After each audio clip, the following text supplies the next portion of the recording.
In this video, we'll show you how to replace your hub wheel bearing assembly on your Subaru Impreza. This is located behind the front wheel and part of the drivetrain. Let's get started. We can go ahead and remove the lug nuts with a 19mm.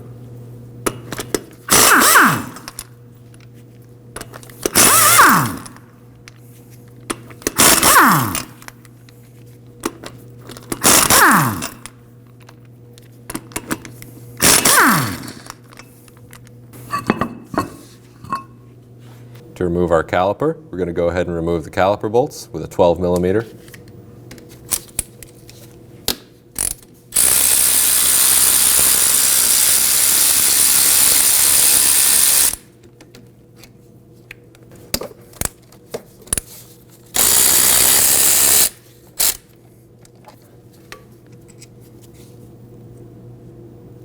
Now we can go ahead and pull the caliper body off.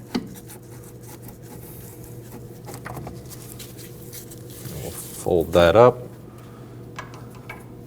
I'll be using a securing strap to make sure that the caliper doesn't fall.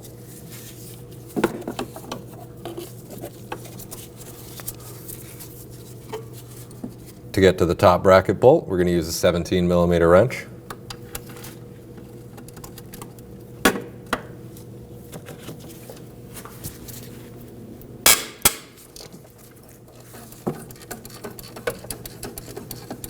We can go ahead and remove the bottom bolt with a 17mm as well.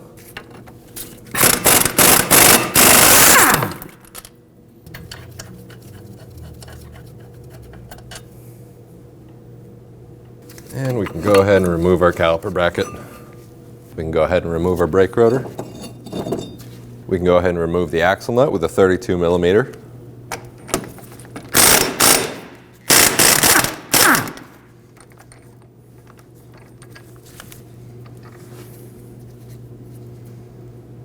Go ahead and free up the axle from the hub using a punch and a hammer. We'll go ahead and remove the 12mm backing plate bolts.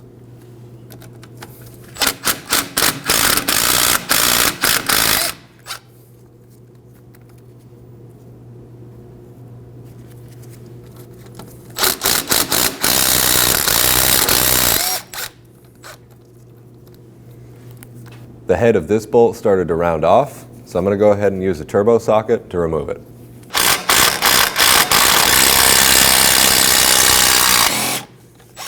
We'll be using a slide hammer to remove the hub from the bearing. You can also pull the knuckle off and use a socket and a hammer on the backside to remove the hub from the bearing.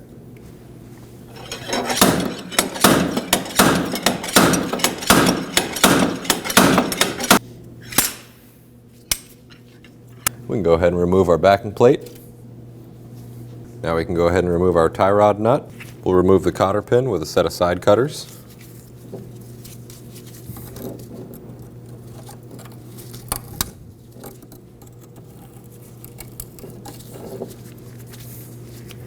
Our cotter pin is stuck in our tie rod, so we're going to remove this and then we'll drill out the cotter pin later.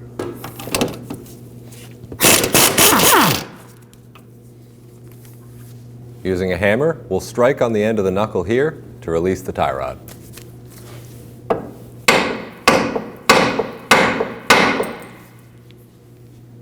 We need to remove the cotter pin for the ball joint. I'm just going to use a pair of side cutters.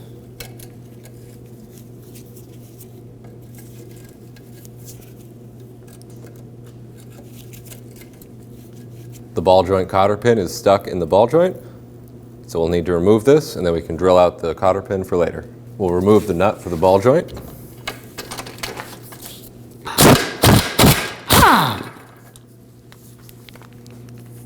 We're going to strike the control arm with a hammer, but you want to be careful not to hit too hard. The control arm is thin.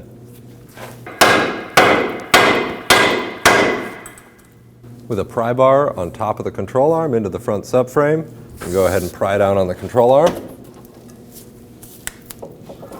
Release the ball joint.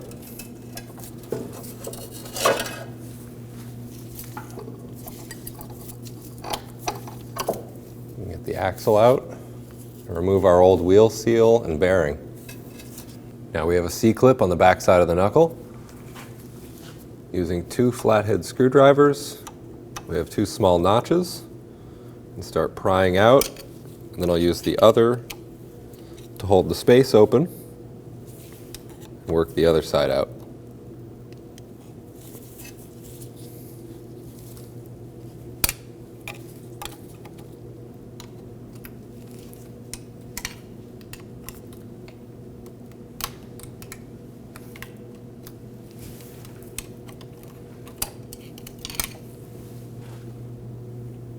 I'll be using this bearing remover and installer, but you can use a hydraulic press if you have one.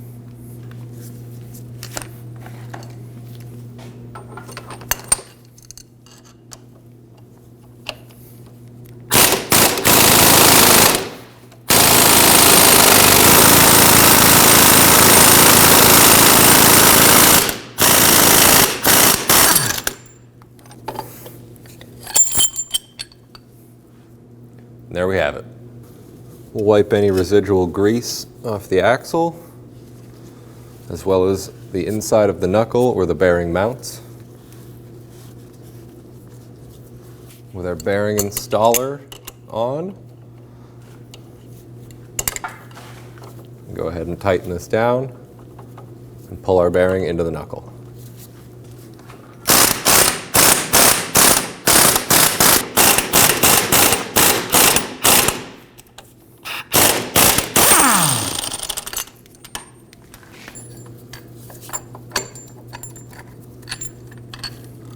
Now we can go ahead and install our C-clip and start on one end and work the clip in. I'll be using a set of C-clip pliers. You can certainly use some flathead screwdrivers to do this.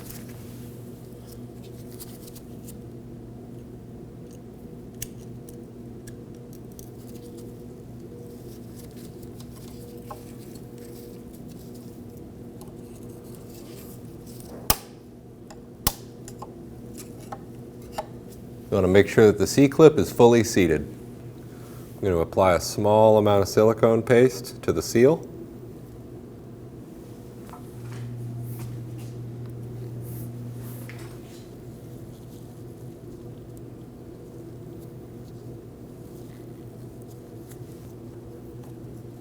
We'll start this in by hand.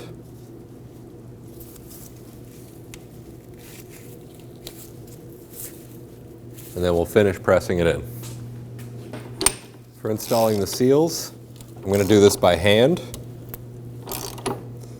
Doesn't take much pressure to seat them down. I'm going to apply a small amount of silicone paste to the other seal.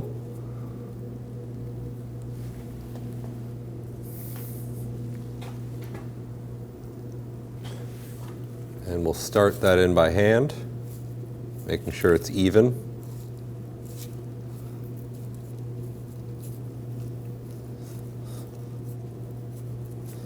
And we'll press it in the rest of the way. Now we'll go ahead and tighten this down to pull the seal in, but we don't need to go too tight.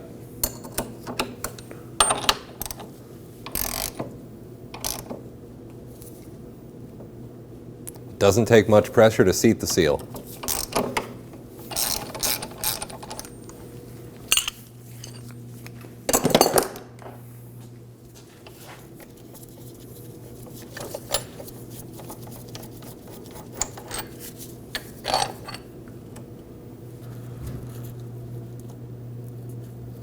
We'll go ahead and remove the holder for the races, being careful not to push either of the races out. We can go ahead and reinstall our backing plate.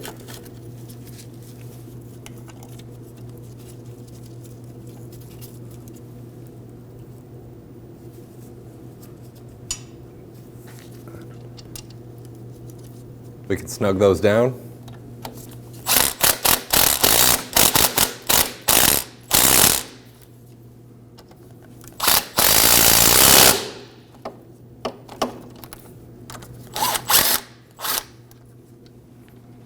Before we can install the new hub, we need to move the ABS tone ring over to the new hub.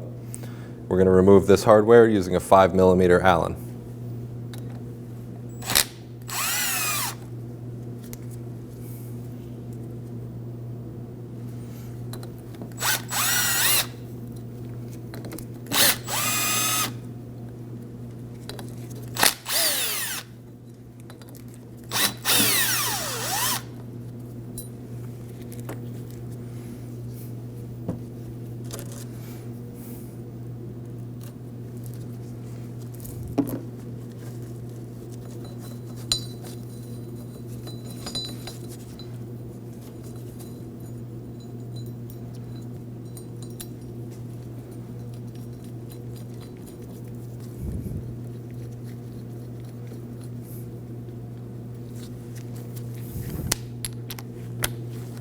We'll go ahead and snug those down.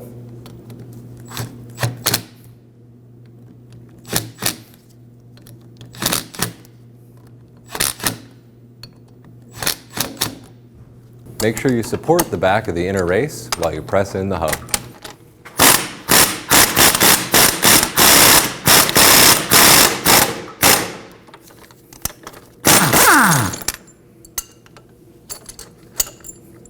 Now we can go ahead and get our axle back into our hub.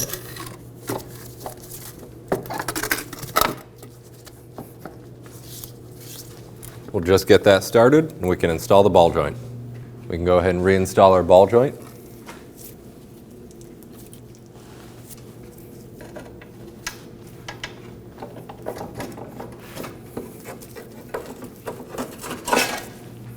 We'll reinstall our castle nut. We'll snug that down. We'll torque the ball joint to 29 foot-pounds.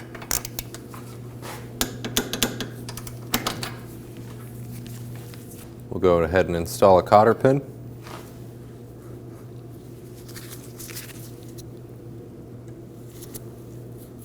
We'll fold each of the ears back around the nut.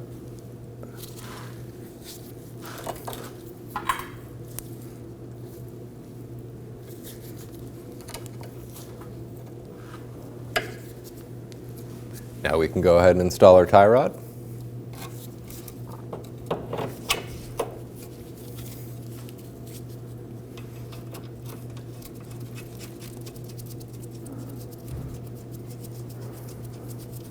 We'll snug that down.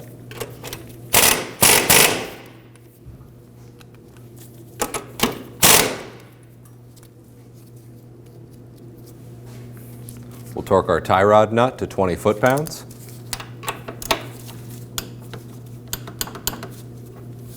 We'll go ahead and install our cotter pin.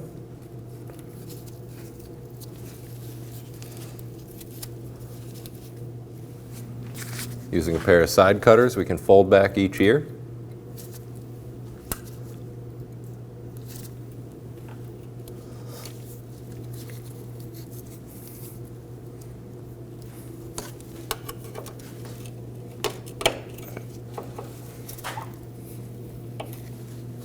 We can go ahead and install our new axle nut.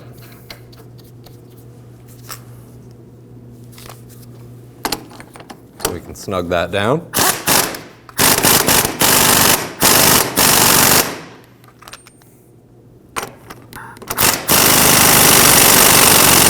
We're going to apply a little bit of anti-seize to the hub-centric ring of the hub. And we can reinstall our rotor. You can use a large nut or a set of washers and one of the vehicle's lug nuts to hold the rotor flat to the hub. Now we can go ahead and install our bracket.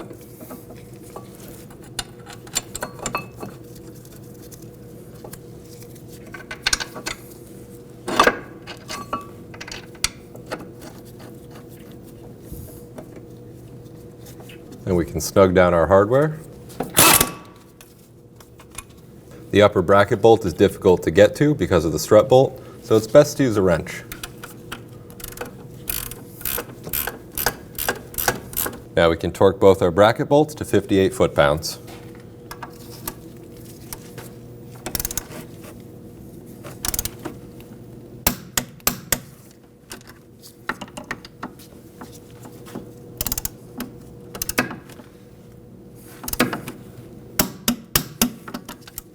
Before installing your pads, if the pads didn't come with the squealer already installed, you want to make sure to install it. You want to install this on the inside pad on the bottom. Now we can go ahead and install our brake pads.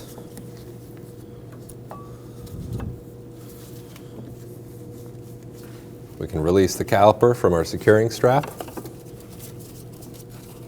If you don't have a caliper compressor, One of your old brake pads and an oil filter wrench can do the trick. Make sure you don't press on the banjo fitting.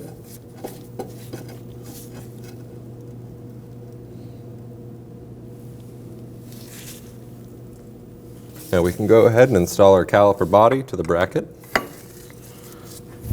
You want to make sure that each of your slide pins have the flat parts facing up and down. And we can install our caliper hardware.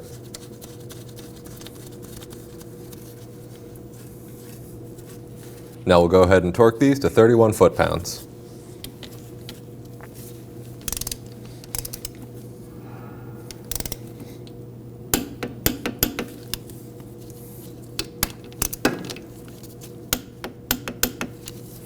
Make sure you remove the lug nut and your washers or nut that you use to hold the rotor on. If you don't have an assistant to press the brake pedal, you can use a pry bar between two of the wheel studs to hold it while you torque the nut. We'll torque the axle nut to 72 foot-pounds.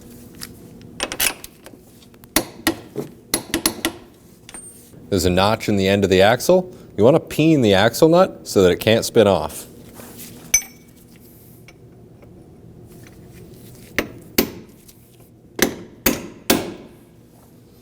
Now we can go ahead and reinstall our wheel. If you thread the first lug nut all the way in, it'll hold the wheel for you.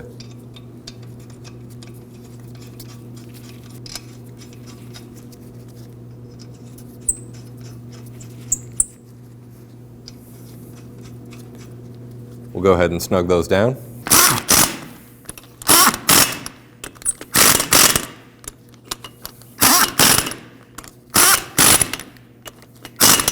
Now we'll torque the wheels to 72 foot-pounds.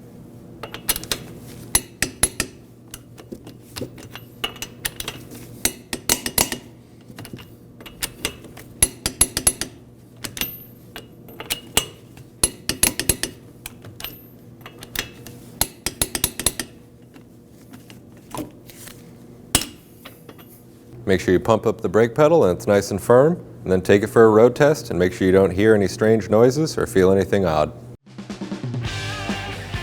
When only the best will do, demand TRQ. The only company that lets you view before you do. TRQ is committed to offering the highest quality aftermarket auto parts that are engineered for peace of mind. Thanks for using and viewing with TRQ.